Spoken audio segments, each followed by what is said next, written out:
નમસ્કાર વાલા વિદ્યાર્થી મિત્રો, સ્વાગત છે તમારું। આજે વાત કરીશું ધોરણ 7માં આપણી પ્રથમ વાર્ષિક પરીક્ષા તારીખ 7/10/2025ને ગુજરાતીનું જે પેપર લેવામાં આવશે તે મિત્રો તમારી નવી બ્લુપ્રિન્ટ પ્રમાણે કેવી રીતે પેપર પૂછાવાનું છે તેની આપણે આ વિડીયોમાં ચર્ચા કરીએ। વિદ્યાર્થી મિત્રો, વિડીયોની શરૂઆત કરીએ તેના પહેલાં તમે ખાસ ચેનલમાં નવા હોય તો ચેનલને પણ અવશ્ય સબસ્ક્રાઈબ કરી વિડીયોને લાઇક અને શેર કરવાનું ન ભૂલતા। મિત્રો, નવી બ્લુપ્રિન્ટ 2025-26 મુજબ તમારું જે જિલ્લા શિક્ષણ અને નગર શિક્ષણ સમિતિ માટે પ્રથમ સત્રાંત પરીક્ષા ઓક્ટોબર માસ 2025ના રોજ ધોરણ 7 ગુજરાતી વિષયનું પેપર છે તે 80 ગુણનું હશે અને જેનો સમય રહેશે 2 થી 5 કલાકનો। જે મિત્રો તમારી 7/10/2025ને મંગળવારના રોજ પેપર લેવામાં આવશે। મિત્રો, નવી બ્લુપ્રિન્ટ મુજબ તમારે જે પ્રશ્નો પૂછાવાના છે તેમાં પ્રશ્ન 1 નીચે આપેલા પ્રશ્નોના જવાબ લખવાના છે, જેમાં મિત્રો તમને એક પ્રશ્નના 2 ગુણ એમ 5 પ્રશ્નના 10 ગુણ પૂછાશે। જેમાં તમને આ પ્રકારના પ્રશ્ન પૂછાઈ શકે છે। તમારી તૈયારી મુજબ મિત્રો આ પ્રમાણે કરી લેવાની રહેશે। તમે કઈ પ્રાર્થનાઓ ગાઓ છો? બીજું, જો ભીખા શેઠે મદદ ન કરી હોત તો? 3, તમારા ઘરમાં અચાનક સાપ આવી ચડે તો તમે શું કરો? 4, છોકરાએ હોડી કેમ તૈયાર કરી હશે? 5, માત્ર ઊભા રહેવાથી અને ચાલતા રહેવાથી જીવનમાં કેવો ફેર પડશે?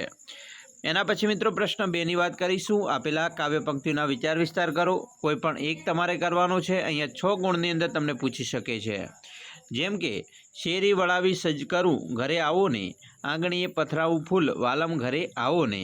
બીજું, સઘળા કાર્યો કર્યા છતાંય રહ્યા હંમેશા નિર્લેપી એવા યોગી કૃષ્ણ પ્રભુમાં રહેજો મનડા ખૂંચી। સરસ મજાના મિત્રો વિચાર વિસ્તાર તમારે આ બંને તૈયાર કરી લેવાના છે। આ મોસ્ટ આઈએમપી પેપર છે। તમારે એકવાર મિત્રો આની અંદર તૈયારી કરી લેજો આ પ્રકારે। પ્રશ્ન મિત્રો 3નો અ છે, વાક્યોમાંથી રેખાંકિત પદની સંજ્ઞા ઓળખવાની છે। જેમાં પહેલું જોઈએ કે આ ગામ સ્ટેશનથી 16 કિલોમીટર દૂર છે, તો મિત્રો ગામ એ કઈ સંજ્ઞા આવશે? બરાબર, તો મિત્રો જાતિવાચક આવશે। બરાબર, એવી રીતે બીજું, બોડી ગાય ટકે 8 શેર દૂધ આપતી, તો મિત્રો દૂધની વાત કરી છે। બરાબર, તો એ મિત્રો વ્યક્તિવાચક થાય। ભીખા શેઠ માટે ગુસ્સો કરવાનું કોઈ કારણ ન હતું, તો ગુસ્સો એ ભાવવાચક સંજ્ઞા થાય। 4, એ જોઈને કદાચ દરિયાની શરમ થઈ હશે। બરાબર, દરિયાને તો અહીંયા મિત્રો દરિયા એ પણ જાતિવાચક થશે। કયા દરિયાની વાત નથી કરી, પરંતુ દરિયાની એટલે જાતિ થાય। રાધા બહુ ડાહી દીકરી છે, એ ભાવવાચક સંજ્ઞા છે, ડાહી। એના પછી મિત્રો 5, વાક્યમાં આપેલ વિશેષણ અને ક્રિયા વિશેષણ ઓળખો। વિશાલે સરસ વાર્તા ઝડપથી લખી। બરાબર, અહીંયા મિત્રો વિશેષણ અને ક્રિયા વિશેષણ તમારે લખવાના છે। સરસ બરાબર ગુણ દર્શાવે છે અને ઝડપથી એ ક્રિયા વિશેષણ દર્શાવે છે। તોફાની આખલો પણ ત્યાં ધીમો પડ્યો।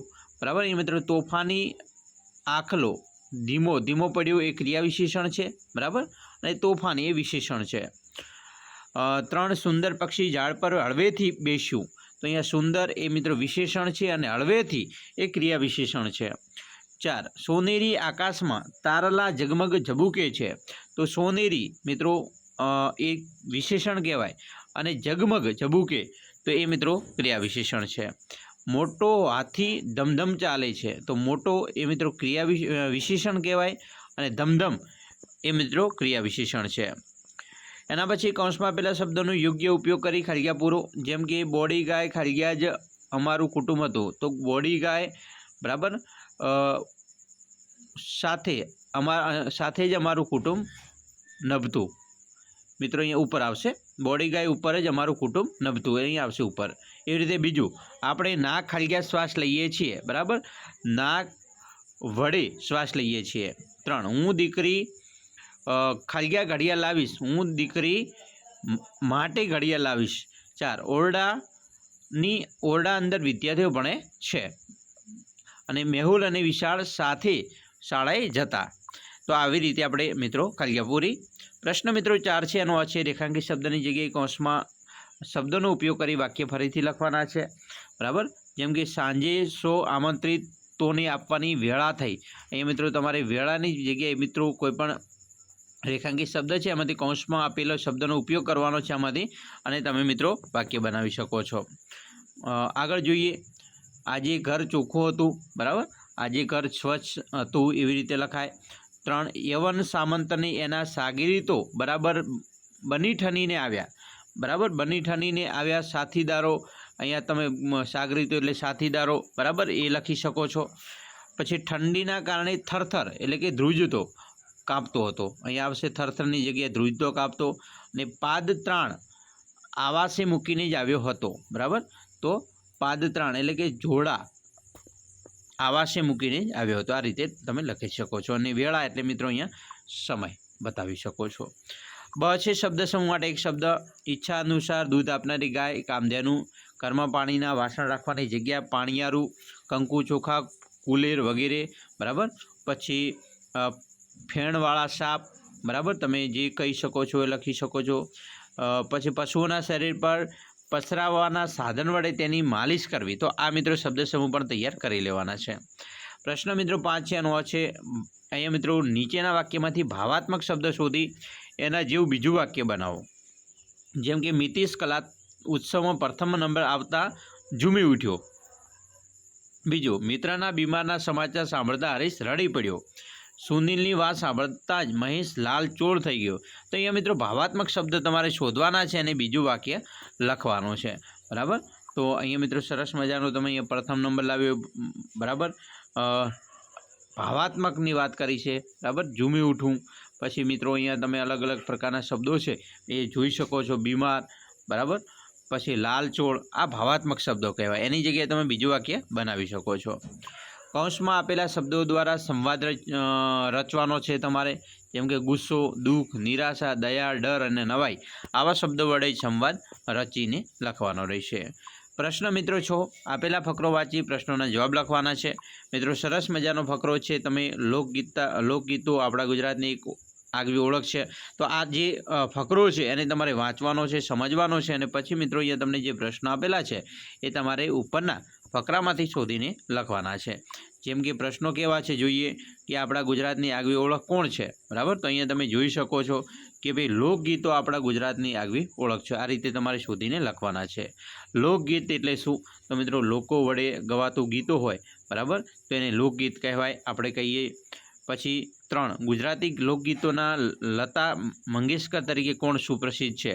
તો લતા મંગેશકર તરીકે જે નારીકંઠ એટલે કે દિવાળીબેન છે એ મિત્રો ઓળખીતા છે. દિવાળીબેન કેવા પ્રકારના ગીતો ગાતા હતા? તો અહીંયા મિત્રો તમે અલગ અલગ પ્રકારના જે મિત્રો ગીતો ગાતા હતા, બરાબર, એ લખી શકો છો. પછી ટોડલા એટલે શું? તો અહીંયા મિત્રો શબ્દની અંદર જે ફકરાની અંદર શબ્દ કયો વપરાયો છે એ તમારે શોધીને લખવાનો છે. મિત્રો પ્રશ્ન 7ની વાત કરીએ. નીચેના ચિત્રના આધારે તમારા શબ્દોમાં વર્ણન કરો. મિત્રો આ જે ચિત્ર છે તમે જોઈ શકો છો, બરાબર, ગાયનું ચિત્ર છે ગામડાની અંદર જે, બરાબર. તો આ વાછરડું છે, બરાબર, એક સ્ત્રી છે અને પુરુષ છે. તો એ સરસ મજાનું તમારે ચિત્ર ઉપરથી તમારે વર્ણન કરવાનું રહેશે. પછી મિત્રો બ છે કાવ્ય વાંચી પ્રશ્નોના જવાબ લખો. અહીંયા તમને સરસ મજાની કાવ્ય આપેલી છે કે મીઠા મધુરને મીઠા મેહુલા રેલોલ, એથી મીઠી તીમારી મોરી માતરે, જનનીની જોડ સખી નહીં જડે રેલોલ, પ્રભુના પ્રેમ તણી પૂતળી રેલોલ, જગથી જુદેરી એની જાત રહે. તો મિત્રો આ પણ તમે સરસ મજાના પ્રશ્નો આપેલા છે એ લખી શકો છો. જેમ કે માતાને સાનાથી મીઠી ગણવામાં આવી છે, બરાબર. તો અહીંયા તમે જોઈ શકો છો મીઠા મધુને મીઠા મેહુલા રેલો, મીઠી તો એ મારી માત રહે, બરાબર. પછી જગથી જુદેરી કોની જાત છે? જનનીની. આ કહેવાય મેહુલો એટલે શું? મેહુલો એટલે વરસાદની વાત છે, બરાબર. એના પછી મિત્રો વાત કરીએ પ્રશ્ન 8, મુદ્દાને આધારે સ્વતંત્ર લેખન કરો. મિત્રો અહીંયા નિબંધ તમને એક પૂછાશે 7 ગુણની અંદર. જેમ કે મારું પ્રિય ઝાડ, સ્વાતંત્ર્ય દિન અને ગાય. તો એના વિશે તમે નિબંધ છે મિત્રો તૈયાર કરી લેવાનો રહેશે. તમારી પરીક્ષા માટે મિત્રો અહીંયા તમને બેસ્ટ ઓફ લક.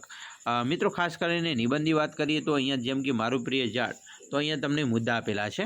તો એ મુદ્દા આધારિત તમારે મિત્રો નિબંધ છે લખવાનો છે. જેમ કે પ્રિય ઝાડ કયું છે, પ્રિય હોવાનું કારણ, તો એ પ્રિય કેમ છે તેનું તમારે કારણ બતાવવાનું છે. તેની આગવી વિશેષતા શું છે, તેનાથી થતા લાભ શું છે, તેના ફળ કેવા છે, અને ફૂલ આવતા હોય તો ફૂલ કેવા છે, તો એના વિશે લખી શકો છો. પછી સ્વાતંત્ર્ય દિન, તો કે ભાઈ 15મી ઓગસ્ટ.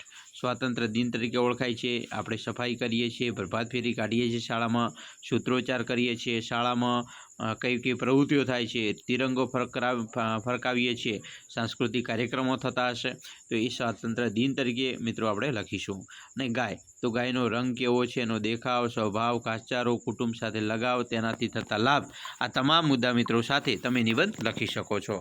મિત્રો, તમારી પરીક્ષા માટે તમને બેસ્ટ ઓફ લક. આ રીતે તમારી તૈયારી કરવાની રહેશે. અમે આશા રાખીએ છીએ તમને આપણો વિડીયો ખૂબ જ ઉપયોગી નીવડશે. અને ખાસ વિડીયો ગમે હોય તો લાઇક, શેર અને સબસ્ક્રાઈબ કરવાનું પણ ન ભૂલતા.